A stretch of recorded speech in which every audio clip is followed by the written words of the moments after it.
If Death Ever Slept, by Rex Stout. Copyright 1957 by Rex Stout. This recording of the full-length reading of If Death Ever Slept was published by arrangement with the estate of Rex Stout, and was produced in 1996 by Books on Tape, Incorporated, which holds the copyright thereto. Neither this recording nor any part thereof may be reproduced or used for any purpose without prior written authority from Books on Tape, Incorporated. This book is read by Michael Prichard. Chapter 1. It would not be strictly true to say that Wolfe and I were not speaking that Monday morning in May. We had certainly spoken the night before. Getting home being the old brownstone on West 35th Street owned by Wolfe, and occupied by him and Fritz and Theodore and me, around 2 a.m., I had been surprised to find him still up, at his desk in the office, reading a book. From the look he gave me as I entered, it was plain that something was eating him. But as I crossed to the safe to check that it was locked for the night, I was supposing that he had been riled by the book, when he snapped at my back. "Where have you been?" I turned. "Now really," I said, "on what ground?" He was glaring. "I should have asked, where have you not been? Miss Rowan has telephoned 5 times, first shortly after 8 o'clock, last half an hour ago. If I had gone to bed, she wouldn't have let me sleep. As you know, Fritz was out for the evening." "Hasn't he come home?" "Yes, but he must be up to get breakfast, and I didn't want him pestered. You said you were going to the Flamingo Club with Miss Rowan. You didn't. She telephoned 5 times. So I, not you, have spent the evening with her, and I haven't enjoyed it. Is that sufficient ground?" "No, sir." I was at his desk, looking down at him. "Not for demanding to know where I've been. Shall we try it over? I'll go out and come in again, and you'll say you don't like to be interrupted when you're reading, and you wish I had let you know I intended to teach Miss Rowan a lesson, but no doubt I have a good explanation, and I'll say I'm sorry, but when I left here I didn't know she would need a lesson. I only knew it when I took the elevator up to her penthouse and found that there were people there whom she knows I don't like. So I beat it. Where I went is irrelevant, but if you insist, I can give you a number to call and ask for Mrs. Schrebenwelder. If her husband answers, disguise your voice and say, 'Phooey. You could have phoned.'" Of course, that left him wide open. He was merely being childish, since my phoning to tell him I had changed my program for the evening wouldn't have kept Lily Rowan from interrupting his reading. I admit it isn't noble to jab a man when his arms are hanging, but having just taught Lily a lesson, I thought I might as well teach him one too, and did so. I may have been a little too enthusiastic. Anyway, when I left to go up to bed, we didn't say good night. But it wouldn't be true to say that we were not speaking Monday morning. When he came down from the plant rooms at 11 o'clock, I said good morning distinctly, and he muttered it as he crossed to his desk. By the time Otis Jarrell arrived at noon, by appointment, we had exchanged at least 20 words, maybe more.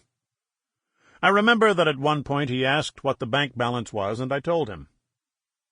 But the air was frosty, and when I answered the doorbell and ushered Otis Jarrell into the office, to the red leather chair at the end of Wolfe's desk, Wolfe practically beamed at him as he inquired, "Well, sir, what is your problem?"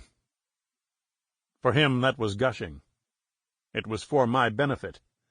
The idea was to show me that he was actually in the best of humor, nothing wrong with him at all, that if his manner with me was somewhat reserved, it was only because I had been very difficult, and it was a pleasure, by contrast, to make contact with a fellow being who would appreciate amenities. He was aware that the fellow being, Otis Jarrell, had at least one point in his favor. He was rated upwards of $30 million. Checking on him, as I do when it's feasible, on everyone who makes an appointment to see Nero Wolfe, I had learned, in addition to that important item, that he listed himself in Who's Who as capitalist, which seemed a little vague. That he maintained no office outside of his home on Fifth Avenue in the 70s, that he was 53 years old, that, this through a phone call to Lon Cohen of the Gazette, he had a reputation as a tough operator who could smell a chance for a squeeze play in his sleep, and that he had never been in jail.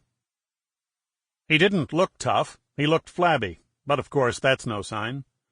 The toughest guy I ever ran into had cheeks that needed a brassiere. Jarrell's weren't that bad, but they were starting to sag.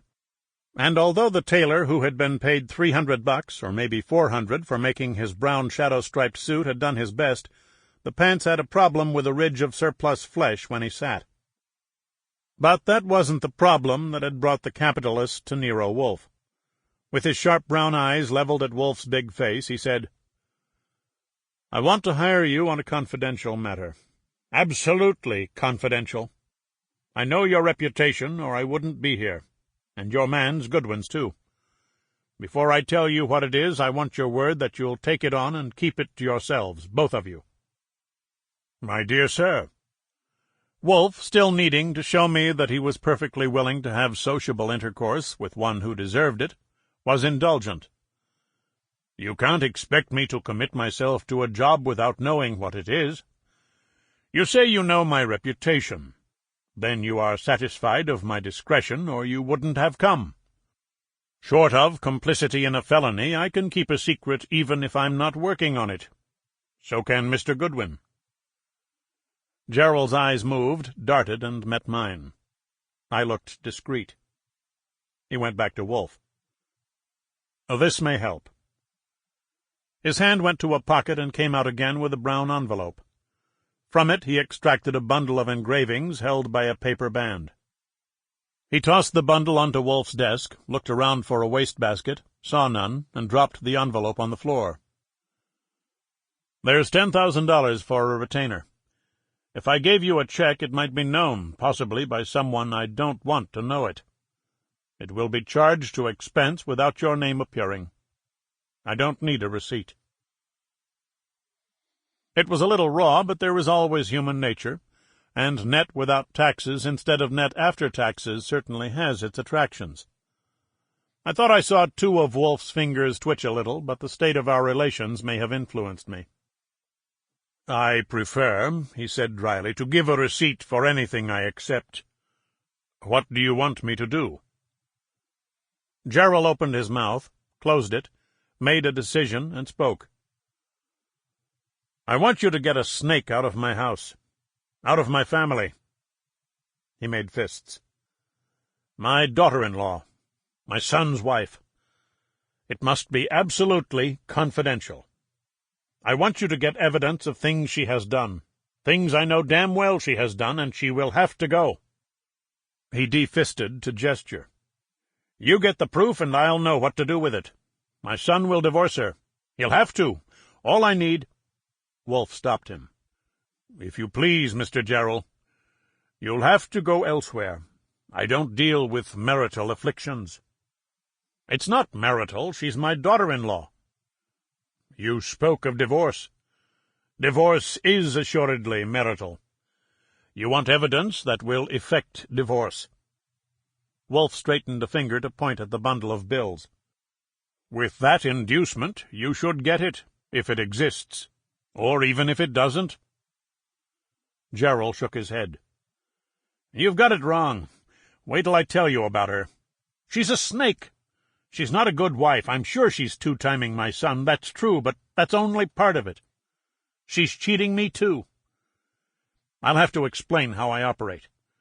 My office is at my home. I keep a secretary and a stenographer there. They live there. Also my wife, and my son and his wife, and my daughter, and my wife's brother. I buy and sell. I buy and sell anything from a barn full of horses to a corporation full of red ink. What I have is cash on hand, plenty of it, and everybody knows it from Rome to Honolulu, so I don't need much of an office. If you know anyone who needs money and has something that is worth money, refer him to me." "I shall." Wolfe was still demonstrating to me, so he was patient. "About your daughter-in-law?" "This is about her. 3 times in the past year I've had deals ruined by people who must have had information of my plans. I think they got that information through her. I don't know exactly how she got it. That's part of the job I want you to do. But on one of the deals, the man who got in ahead of me, a man named Brigham, Corey Brigham, I'm sure she's playing with him, but I can't prove it. I want to prove it, Sample complete. Ready to continue?